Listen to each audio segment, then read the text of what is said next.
كسرة من الإحساس تشبع القلب المتلهف للعناق، وضحكة بل ابتسامة حانية تتوسد خدين عاريي اللون ليتحولا إلى عبق الورود لونا وعطرا. ما الذي جلى المشاعر عن أماكنها وحولها إلى كلمات على ورق؟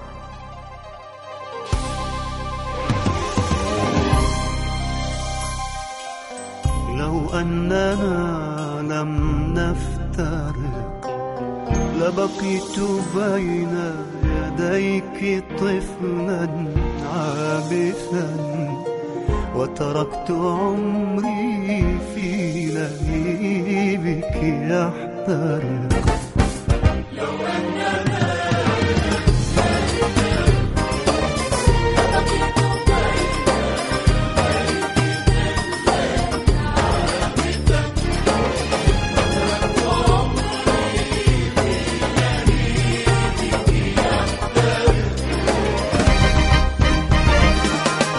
لا تسألي العين الحزينة كيف أدمتها المقال، لا تسألي الطير الشريد لأي أسباب رحال، لا تسألي العين الحزينة كيف أدمتها المقال، لا تسألي الطير الشريد لأي أسباب رحل.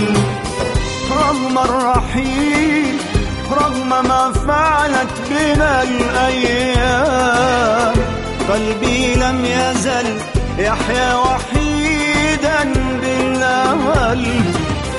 أنا يا حبيبة كل أيامي، أنا يا حبيبة كل أيامي، قتيلك في الهوى. من تأليف شاعر فصارت بلا نبض، تحكي وجعا بلا مشاعر. هكذا صارت النبضات مجرد دقات لنحيا فقط بلا إحساس وبلا مشاعر. لماذا؟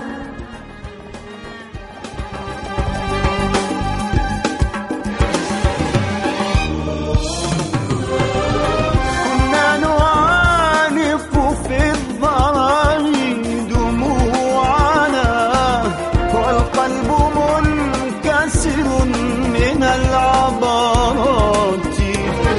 هذه النهاية لم تكن أبدا لنا، هذه النهاية قمة المأساة.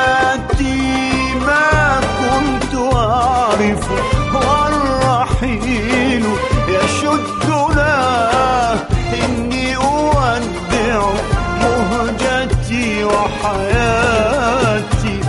ما كنت أعرف والرحيل يشدنا، إني أودع مهجتي وحياتي. لو أننا لم نفترق، لو